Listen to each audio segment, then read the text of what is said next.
जैसा कि आप लोगों को मैंने द्विध्रुवता के बारे में बताया था, इसका तात्पर्य था विश्व की राजनीति में दो महाशक्तियों का अस्तित्व में होना। जैसा कि आपको बताया गया है, विश्व युद्ध के बाद संपूर्ण विश्व दो भागों में विभाजित हो गया था।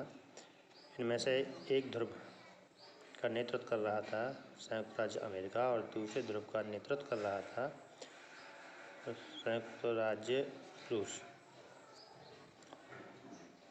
तो विश्व युद्ध के बाद ये दो महाशक्तियाँ विश्व अस्तित्व में आईं।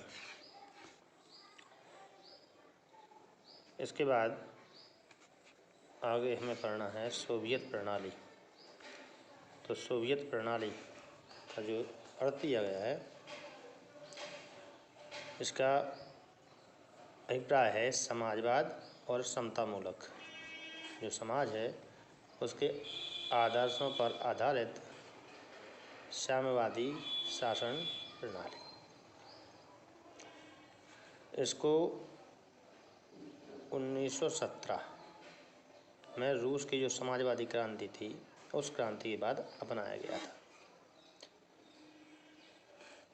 वर्ष 1917 की क्रांति के परिणाम स्वरूप ही समाजवादी सोवियत गणराज्य की स्थापना हुई।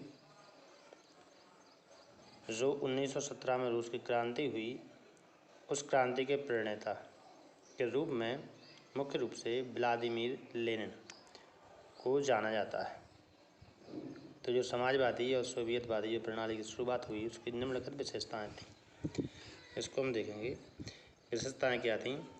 इसमें राज्य एवं पार्टी की संस्था को विशेष महत्व दिया गया था। इस प्रणाली में एकमात्र कम्युनिस्ट पार्टी का अस्तित्व था, मतलब देश में केवल एक कम्युनिस्ट पार्टी थी। सोवियत प्रणाली में अर्थव्यवस्था योजनाबद्ध और राज्य के पूर्ण नियंत्रण में थी। दूसरी दुनिया के देशों के समूह का नेता सोवियत गणराज्य था।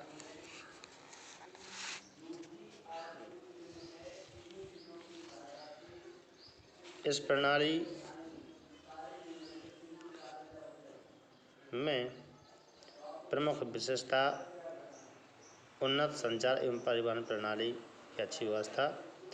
सोवियत संघ के पास विशाल ऊर्जा संसाधन थे।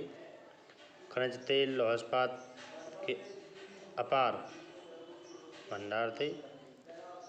सोवियत संघ घरेलू उपभोक्ता उद्योग अत्यधिक विकसित था। वहाँ के सभी नागरिकों के लिए एक न्यूनतम जीवन स्तर सुनिश्चित था। इसके आधार पर वे अपना जीवन सही तरीके से चला सकें और सभी नागरिकों को रोजगार प्राप्त था। सरकार बल जन लोक कल्याण पर आधारित थी। तो जहाँ सोवियत प्रणाली की कई विशेषताएं बताई गई हैं, वहीं आपको पता है कुछ विशेषताओं के साथ कुछ दोष भी होते हैं। तो आइए सोवियत प्रणाली के दोषों के बारे में हम जानें। सोवियत प्रणाली में अनेक कमियां या दोष थे।